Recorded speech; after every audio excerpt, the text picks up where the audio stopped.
The Mirai botnet stands out among others because it takes advantage of the fact that millions of IoT and OT devices lack the concept of least privilege and therefore run the risk of active infection and exploitation. Least privilege means limiting user access to only what they need, not the full spectrum of access. In the past, OT devices were left wide open under the assumption that no one unauthorized would ever try to connect. Well, times have changed. In October of 2016, the Mirai botnet commandeered hundreds of thousands of internet-connected surveillance cameras and trained those resources on Dyn, an internet service provider. This attack was successful in that it managed to knock out East Coast home internet service while also crippling service to major companies such as Netflix and Twitter. Here's Fox 5 News in New York.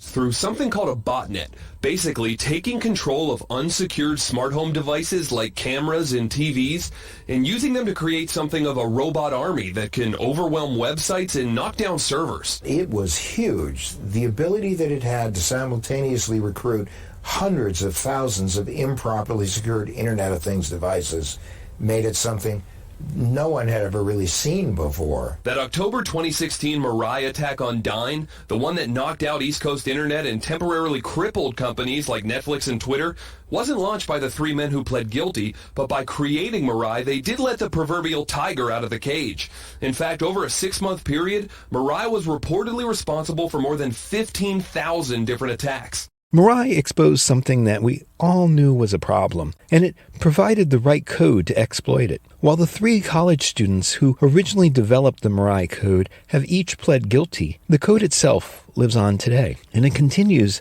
to be refined and repurposed, exposing an even bigger problem of unprotected device access. This is the story of how we might mitigate the security risks to the millions of unauthenticated devices already out in the field, and why we should introduce basic authentication in new devices that we deploy. I'm Robert Vamosi. This is Error Code.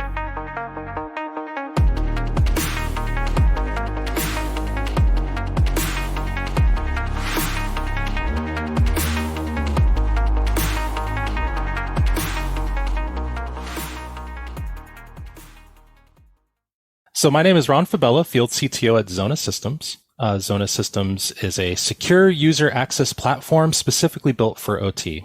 So perhaps we should begin with a definition of OT. Oh boy, the definition of OT. So operational technology, I've heard folks say that it's just whatever IT isn't, which is too broad of a term. But OT, at least in my experience, is the umbrella term for anything that is industrial or kind of cyber physical connected or digital to physical connected, where really the person doesn't know what else to call it. And so some examples, other examples of OT, you hear industrial control systems or ICS. You do hear now, because of Gartner, cyber physical systems, which is interesting. But yeah, OT is just that umbrella term. We're going to talk about some other terms, one of which is XIoT. I was just watching something where they were like, hey, XIoT is you have IoT, then you have OT, right, industrial, and then you have industrial, Internet of Industrial Things. No, like OT is not IoT at all. I know it shares 2 of the letters. My internet connected toaster is not a control center in a power plant. I actually don't have a problem with XIoT. I used to get tripped up over IIoT because I thought it was kind of clunky and probably wasn't going to fly. My background in industrial, I started in a lot of the detection market. So I was early at Dragos, founded SynSaber, and now I'm at XONA. And watching the cybersecurity folks catch up to nomenclature is funny to me, right? Because like you said, we've been talking embedded systems for decades now. IoT is not a new term, but for cybersecurity, they're just like, have you guys heard about these internet connected things? And oh my God, they're in the power plant or they're in the manufacturing floor now. You're like, yeah, guys, we've had cameras and temperature sensors there forever. And then there was the Internet of Everything. Again, it didn't really fly, didn't really work. IoT is pretty encompassing, but to Ron's point, OT is much more of an umbrella term. There's renewed hype, which again, I tend to de-hype things, right? And try to bring context, but it is nice to see this, I don't want to say second surge, right? But like you were saying, IoT a decade ago, and even industrial control, cybersecurity a decade ago, like we were the standard bearers, and now we're tired. I'm just like, oh, we're going to talk about insecure by design again? Or so like with the new government, what were they calling it? Like essentially like the Energy Star, but for IoT security. Like I'm trying not to get jaded, and I'm like excited, like, ooh, there's a new surge of interest in this. Like, go get it, guys, because I'm tired. Yeah. And finally, cyber-physical. I find it to be very descriptive. I'm actually okay with using that term. I love it because it's not an acronym, so it's descriptive in its name. You know, I'm an old hat from back in the day. Cyber had a whole different meaning in the 80s. So cyber physical, and I've seen some folks say, let's get cyber physical. It, you know, the 14-year-old boy in me just chuckles. But cyber physical systems, I think, is the larger umbrella term than OT, because as we'll probably discuss, IoT or internet, you know, connected things don't necessarily always mean OT in the sense of industrial. And so I think cyber physical, this interaction between the digital and the physical or the kinetic side, it's self-descriptive and it makes a lot of sense. Okay, that's an interesting point. Can you really separate IoT from OT these days? Sure. So, you know, I always like to say that the I is doing the heavy lifting in this acronym. So internet is critical. A lot of what people think of OT systems or industrial control systems are not directly connected to the internet, at least not yet. So these are what you would think of like power plants, oil refineries, food manufacturing, et cetera. Those fall under the OT umbrella because they're industrial control, where IoT, the other end of the pendulum, is my internet connected toaster, my light bulb, et cetera, that I have an app on my phone that I can control out of convenience. And so that's kind of the two ends of the spectrum, but then all the gray area in the middle, right? What if you have industrial controlled devices that also call back to a SaaS or a cloud service for the purposes of diagnostics? That's where the IoT and OT starts to mush together. If I use the term Internet of Shit, just take that out of the... Why? I love that term, by the way. It is. I mean, all this crap is connecting to the internet. Who thought of that?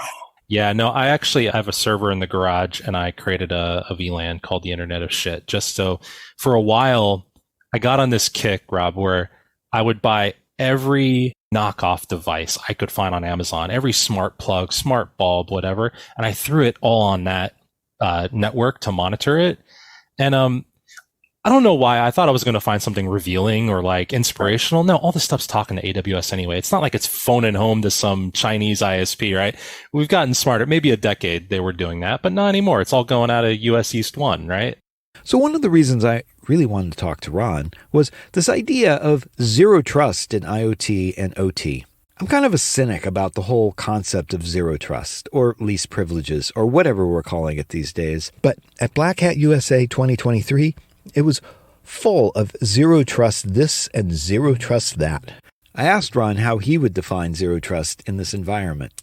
Loaded question. I love it. So zero trust, I think, again, not to be too jaded on new terms pushing forward old concepts, right? But we used to call this least privilege. We used to call this defense in depth, right? It used to be these concepts and terms that you would bring together into an environment or an enclave to provide security. So zero trust in this concept is to bring all these older ideas together and to formulate it in a way where you say, hey, we can't trust users, devices, et cetera, in the same way that we could. So let's get more granular with our controls. And we see that now constantly, right? Even in OT, where you would use VPNs or jump hosts, and then you would just have access to a couple subnets or entire network blocks. Folks are finally realizing, hey, that doesn't follow least privilege, and it definitely doesn't follow this new zero trust thing. So we need to start being more intentional about user access and trust of that, hence the zero trust, which is very negative connotation. We don't trust anyone.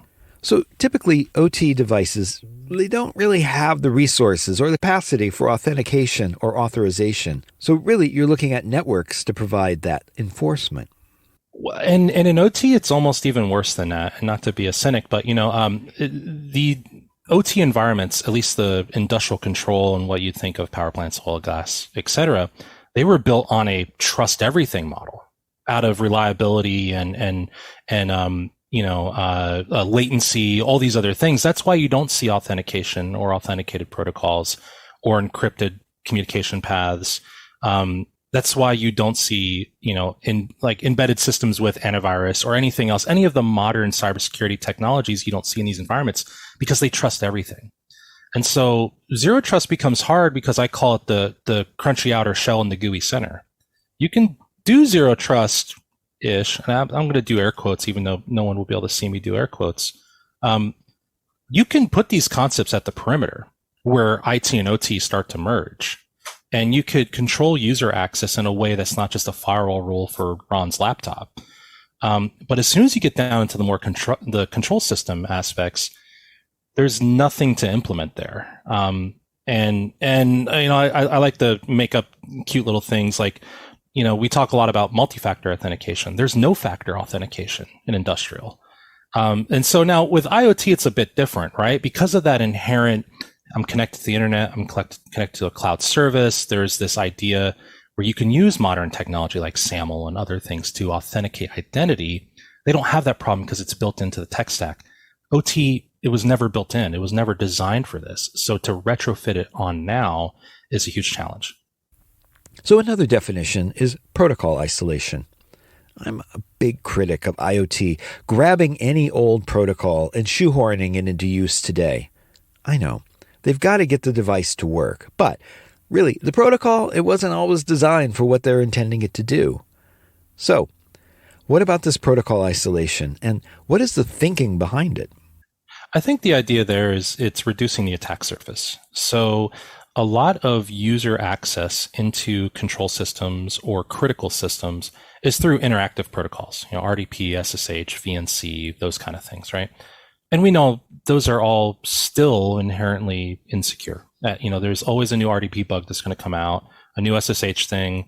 And so what we mean by protocol isolation is that between the critical systems and the user, that protocol should not transverse those security zones or boundaries. And so, with some technology, there's ways to do that, right? You're providing an interactive display from the user side just in pixels on a web page. And then on the trusted side, that RDP connection is being terminated. And we're seeing that in a lot of IoT, OT, and industrial policies right now coming from CISA and the government, where they're saying these protocols need to terminate or not transverse into enterprise or IT. And so that's, in generic terms, what protocol isolation means to us is that the end user, no matter where they are in the environment or the world, is not actually getting the RDP session. We're terminating it in the environment and then just showing them the visuals on that. So yeah, lots of layering and segmentation. I'm all in favor of that. I understand that in the electrical grid, they use something called the Purdue model, which has 6 layers of security, and it's pretty prescribed in what can happen in each of those layers. Purdue, not the chicken, but the university. That's right. It's a reference architecture. As you can imagine, with reference architectures, when you get into the really nerdy groups in industrial, we all argue about what Purdue means and whether it's relevant still and everything else. But to your point, the idea is that like OSI layers or like layers in enterprise, you start at the top, which is more closer to the enterprise or the business, your layer 5s, 4s, etc. Then you have a DMZ, which is a 3.5, and then 3, 2, and 1, and 0 just go down the stack. So the higher up you are in the Purdue model, the more enterprise-like you are. And the lower down at level 0 is literally the switches and the valves and everything that control the process. Is that something similar to what you were describing with terminating the RDP and terminating the VNC? Exactly. Yeah, you want to, in the same way in enterprise, you wouldn't want to just expose RDP to the internet, but you still want to use RDP within your environment. So you would terminate those connections within the enterprise kind of security zone. And then maybe, have to facilitate, at least traditionally, a VPN into that zone before you can get access to that protocol. What we're doing is a little unique, especially for the OT, in that on the critical system side, we're not exposing those protocols beyond what's on that trusted zone. And the user is interacting on a web page and seeing what appears to them to be an RDP session, but it's just pixels on a screen. So if you were to scan that box or scan that network, you'd never see 3389. You just see 443. You see the web interaction. And on the control system side, it works as intended. And we see a lot of different technologies in industrial like that, where you talk about Modbus, DMP3, et cetera. Those protocols are never exposed directly to enterprise. They're always exposed through something else, like a data historian or some other, OPC server, et cetera. So we talked about CISA, and of course their focus is on infrastructure. It's in their name, which is where a lot of OT is today. And something like that is very helpful to have the government entities looking at this. Or is it better to have the companies and organizations themselves begin to figure out how to secure their own systems? Whew, that's tough, because I think I've been on both sides of this pointy stick. I've helped organizations kind of fight against the regulators, like your NERCs, NRCs, et cetera, where the regulator just doesn't understand the technology. They don't understand the environment. So they make these wild assumptions about what compliance looks like. And then I've also been on the other side on government, where if you leave private industry to their own devices, unregulated, they do everything they can to avoid compliance. And it's just dollars and cents, right? So they may not do what is best for, let's say, the greater good. And I think when you get into critical IoT or OT systems, et cetera, when it starts to have impact on the public, then all of a sudden it becomes this national security issue. So when CISA steps in, and what I've liked about CISA so far, it's more than just a renaming of DHS, right? We had US CERT, we had ICS CERT. I kind of miss the ICS CERT name, but that's just a personal thing. What they've done, though, is give renewed energy to the topic and the messaging, and they've done it in a way that hasn't been prescriptive. They've talked a lot about the why you should have zero trust, why you should have multi-factor, why you should do cyber hygiene, all these things. But they don't tell the oil and gas industry exactly how to do it. And I think that is really the role of government, unless it is regulatory compliance. Then you have to, flip the page and say, your, password must be exactly this long, because you're going to get measured and then fined against that. So they have to be overly prescriptive there. But I think CISA's done a great job at the messaging side and not delving into telling asset owners or owner operators how to do things, which is great. One thing I think we can all agree on, security, it's very diverse. And so one size really doesn't fit all. So how's things going to work with OT? Do we really need to wrap our brains around how different it is, because it's not your enterprise system mapping into a machine? And we've seen that error, and I've seen that evolution of IT companies or cybersecurity companies thinking, well, we already do monitoring and logging over here, so let's just copy and paste that into OT. Then all of a sudden nothing works, or there's false positives, et cetera, especially around configuration management, patching. You hear all these horror stories about how you can't patch systems in OT, or even in IoT systems being deployed or delivered to the consumer with default credentials or hidden credentials. These are all things that we can do better in, but it is really different, but not so different in the sense that it's not solvable or that these networks aren't defendable. And what I mean by that is, like in the Purdue model, the first few layers are what you and I would, if it wasn't for the functionality, just think, oh, this is an enterprise system. It's Windows servers, Windows workstations, Cisco switches, there's a DMZ, there's a firewall. It all makes sense to us, right? It's until you get down to the actual workstation's purpose, which is to interface with a controller on a process line. That's where it's using the specific protocols. That's where it's a little more sensitive. And we can all joke, oh, haha, it's using Windows 7. How funny. But that's because when the application was developed to control that process, that was the supported operating system. And in the past 20 years, they've had no reason to change. And they certainly aren't changing for a security patch. So, and I think there's opportunity there still for the owner operator to, and this is where CISA can help, not just to say, hey, we value security, but the government values security. We're being forced to do these things, to get the OEMs or the vendors to actually implement change. I think in the IoT space, the tech refresh is a little more rapid. The interactions are there. And yes, they're probably still using an old library or an old import somewhere that's vulnerable. Those changes can be made on the fly. And if my internet connected light bulb goes down due to a firmware upgrade, it's not the end of the world.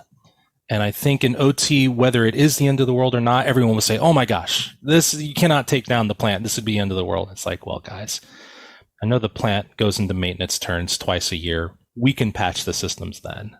So it's about balancing context. Also, up until Stuxnet, I really didn't think much about the diversity in OT systems. The fact that you have unique PLCs and you have unique RTOS based on the chipsets and so forth, that seems to be going away with the embedded Linux. Is that good, bad, or is that otherwise?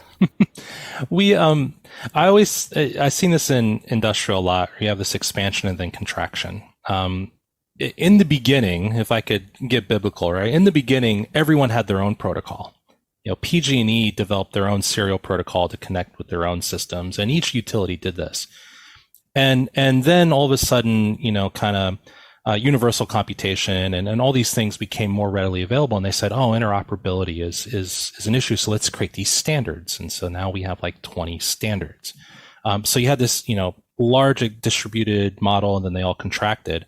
And I see that happening now on the embedded space, where there's value in industrial for real-time operating systems that cannot just be replaced by a Raspberry Pi or a generic CPU, right? The timings just aren't there. The reliability is not there. When Raspberry Pi first came out, that was the thing. Oh, I can build my own PLC. It's like, no, guys, it's never going to have the timing necessary to control a process. Yeah, in my home lab here, that's perfect. I don't have to buy a $1,000, Siemens S7 1200. But in production, this is not going to work. What I am seeing, though, is OEMs are seeing the value, and I think the accessibility and the pricing is there to deliver alongside their RTOS a Linux environment, right? An ARM chip, an AMD chip that can run Docker containers or whatever.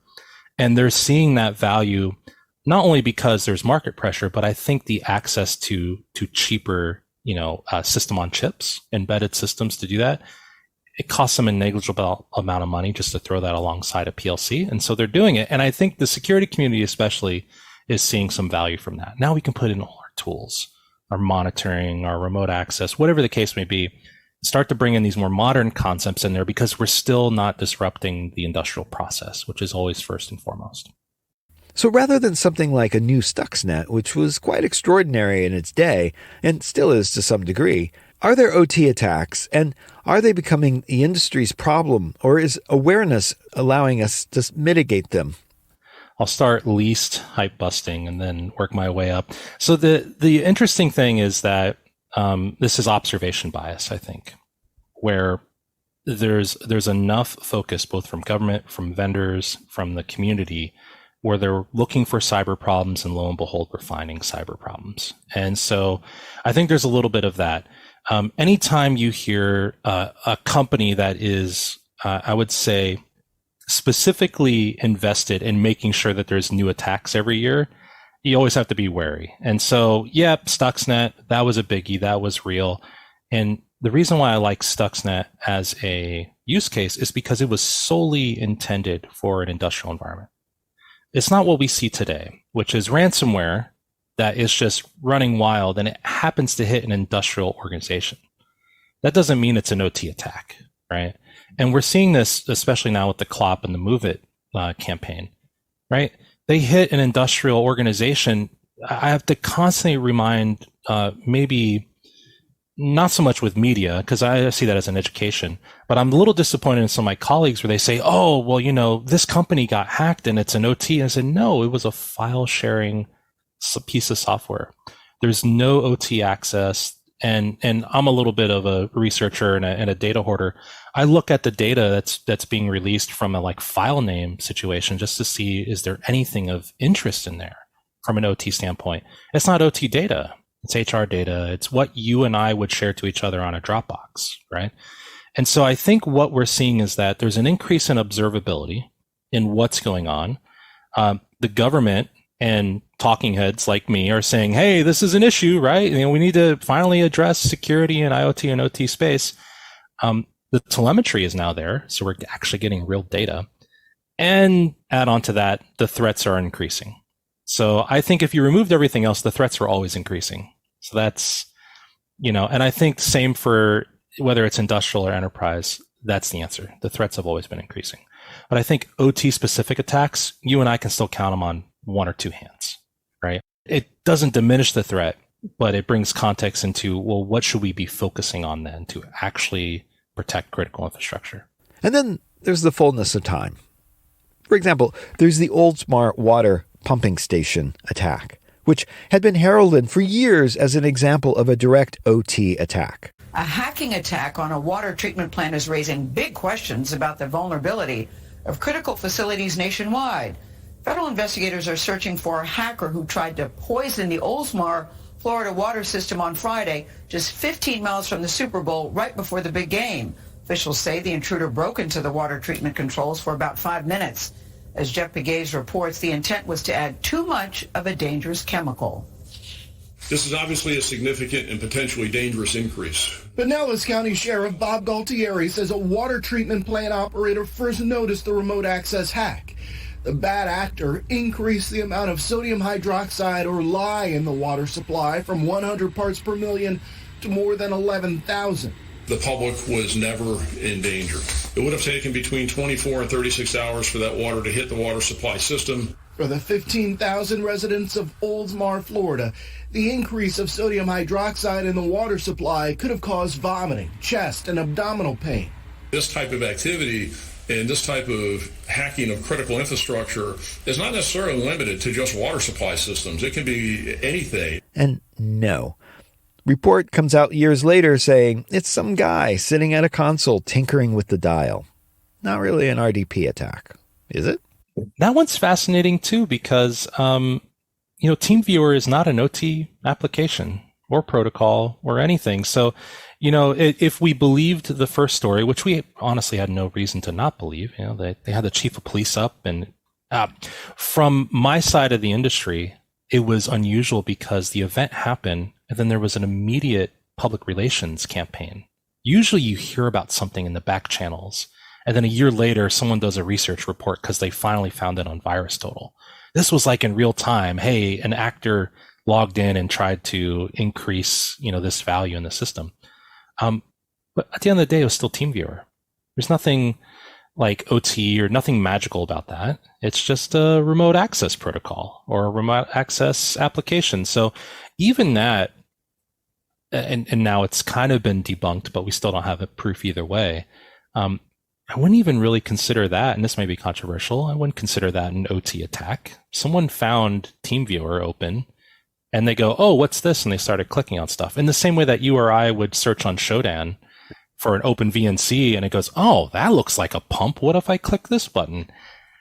Is that an OT attack? I don't think so. So I'm going to challenge Ron, and I'm going to ask him what is a publicly known attack that he would cite in the OT world. Oh boy. So if we don't cite the almighty Stuxnet, there have been a few, and a lot of them are related to nation state. So, when I was at Dragos, the crash overrides, the Trisis, these are those, what is called in the industry, those Cassandra events, those one time in a decade, which are now one time a year type of events where you could say, no, this software, this threat actor, they were created and campaigned for the purposes of disrupting an industrial process, right? And again, I kind of joke, but there's maybe half a dozen of those at this point. Since Stuxnet, there's been maybe 6 or 8 more. And so that's where I still want to say, when we cite those, early on in the industry, we were so desperate for an example that wasn't the Aurora generator test way back in the day. The CNN video, I don't know if you remember that one. I do remember. In 2007, researchers from the Idaho National Laboratory alarmed the federal government and the electrical energy industry with an experimental cyber attack that caused an electrical generator to self-destruct. CNN gained exclusive access to the video, which, in retrospect, seems like it was a beta test for what would later happen with Stuxnet, when a cyber attack caused the nuclear enriching centrifuges to spin out of control and sent Iran's nuclear power program back several years.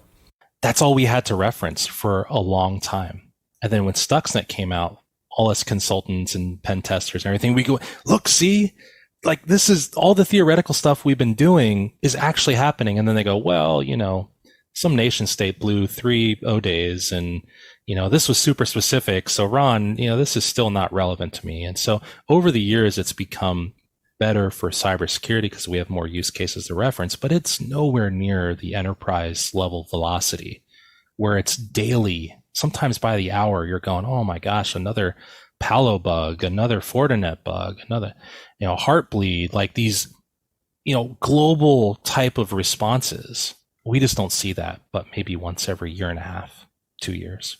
So is that a function of researchers? There just aren't enough of them focused on it? It used to be a barrier to entry on access. I could download a piece of software and fuzz it and do what I need to do, run it into, IDA, et cetera. But up until I would say the past decade, it was difficult to go get a PLC or even the software. Like you can't just go download TIA Portal from Siemens. They're asking for serial numbers and warranties. And so I think there was a barrier to access, but Stuxnet kind of blew open the gate, both from an interest and then a level of access. I also think, and this is where, with where I'm at now at XONA, the attack surface and the ability to access these systems from the public is so much more difficult. And I think some of the, myths you'll hear is like, well, why is critical infrastructure connected to the internet? Well, it's not. There's no real critical infrastructure connected directly to the internet. It's connected to enterprise, and then someone pops, a perimeter device, and then they go, oh, what's this RDP open to, this box? Oh, let me log in. Oh my gosh, it's the plant controls, right? That's the more likely scenario. And so there's still a barrier to entry on access. And that is, I think, both one of the reasons why the velocity in the number of use cases or the number of attacks is there, but also, and this is a little more philosophical, I still like to think that people are good in nature. To hack a control system and to know that it's running a critical process, when your hand's hovering over the button to shut it down, you pause and you go, wait a second. What if I blow up something? What if I hurt someone? So I think threat actors or even researchers like me, if you find an open VNC on the internet and it's either a honeypot or something else and you log into it, people's ethical barriers are a little flexible there because they know it's not going to hurt anyone. But when your hand's over that button and it says, close valve or increase pressure, I like to think that people pause and go, wait a second. I'm going to take a screenshot. I'm going to go on Twitter and make fun of someone, but I'm not going to press the button. And I think that's why also you don't see a lot of disruption except for in nation state, because when you get to the nation state level, they understand rules of engagement. This is an act of war. And so we're ready to take on the risk or to have the effect because we understand the response that may come to us. And I forget who said it back in the day, but as soon as it becomes a warheads on foreheads situation, you and me, who's just the looky-loo or the researcher trying to get a DEF CON talk, is going to stop. Where if it's dumping a database from some, S3 bucket, okay, I'll do that and then post it on Onion. And, it's just the effects there are so much more less. So do the vendors have maturity in the OT space? Do they understand the security risks? They're very coin operated. And what I mean by that is for the longest time, owner operators were not demanding these security features, especially if it was a price per unit increase. So I have to buy 1,000 PLCs, let's say at $100 a unit, and at $200 a unit, it supports these security features. They're not going to buy that, right? You also have I would say the velocity or the lack of velocity in tech refresh in industrial, where we still have systems out there that were deployed 20, 40 years ago. Now, the vendors, so back to your question, they have found value in promoting product security, patches, at least interactions with the government and independent researchers on security because they know it's a hot button topic, both at the board level and at the technician level. Whether it's being implemented in the field is a whole other discussion, right? And I think it really comes down to when you have brownfield or in industrial, existing environments, they may be concerned, but they're not going to change it until there's a whole refresh, and that refresh may not come for 10 years. So that's why you're not seeing the pickup there.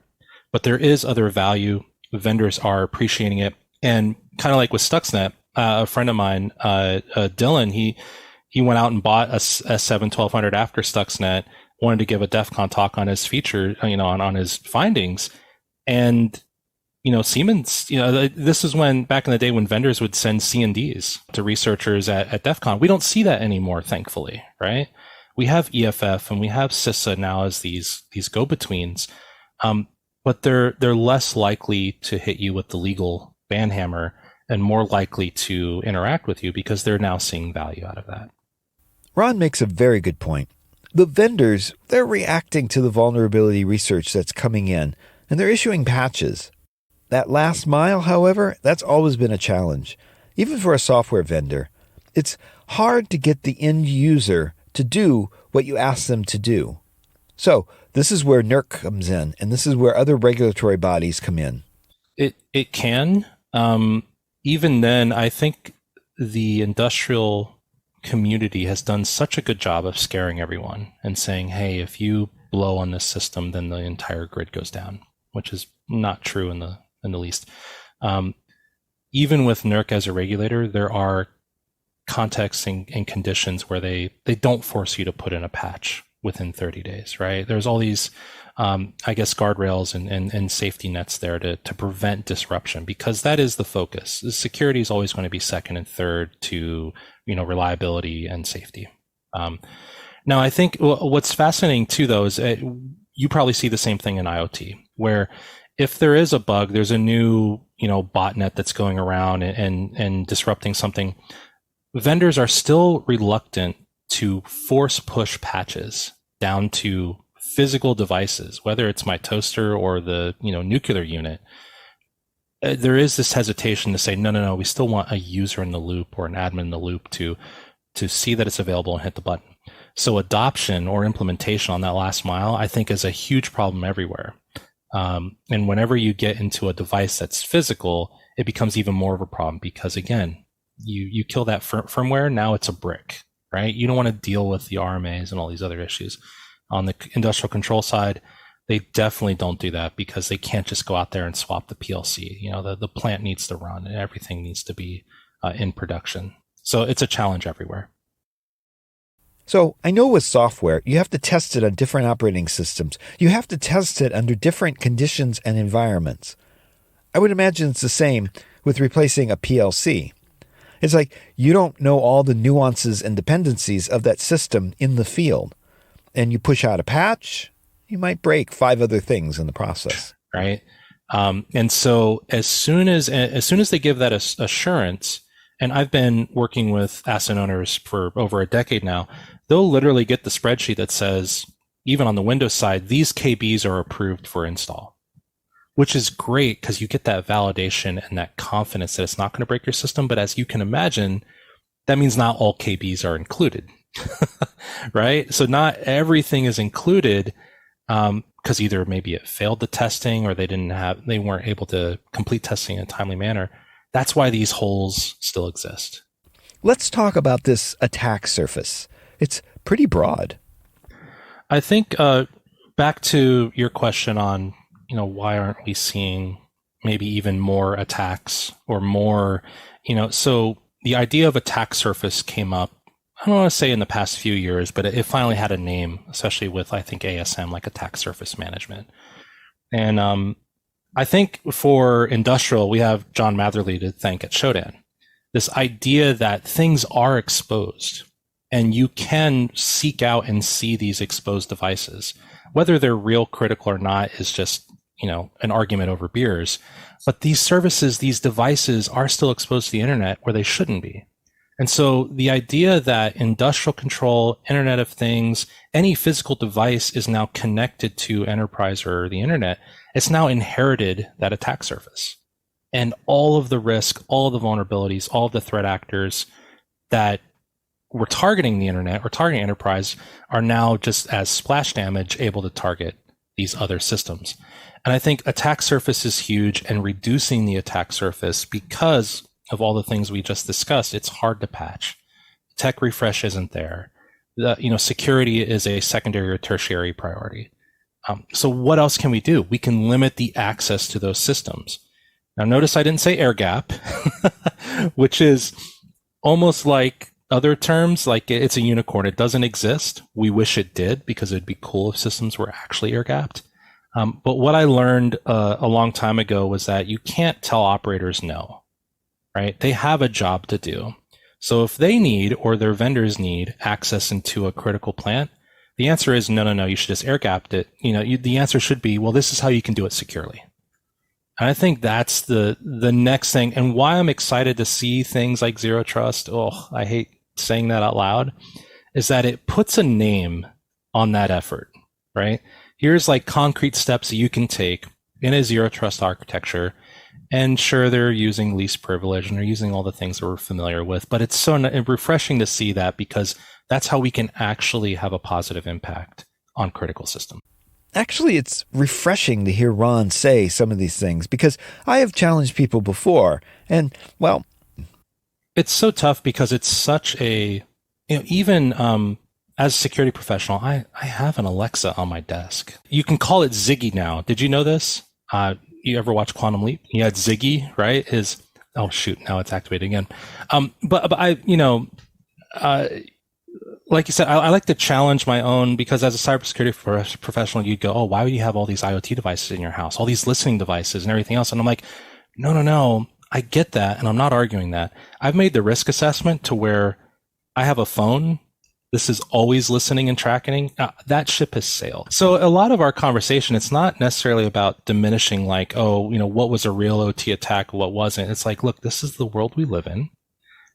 We can admire the problem, or we can contextualize it and try to figure out a solution, right? And the solution isn't always remove all the Alexas from your house, right? That doesn't make any sense. So what are practical things we can do? And I try to take that approach, especially in industrial, because for the past decade, we've been telling them, hey, you're dumb. You don't know what you have. You haven't patched anything. None of your protocols are encrypted. And a decade later, they go, yeah, so, power plant hasn't blown up yet. So what else you got, Ron? So that's kind of the approach I'm taking for this decade, is like, well, all right, let's bring a solution then. So I've toyed with the idea of doing a podcast that's called Do What I Say and Not What I Do. Because I do talk to a lot of security experts, professionals, even colleagues in journalism that really should know better. And yet this is the stuff we do personally that makes people say, well, you're doing that. Why can't I? It's like, yeah. I know my risks.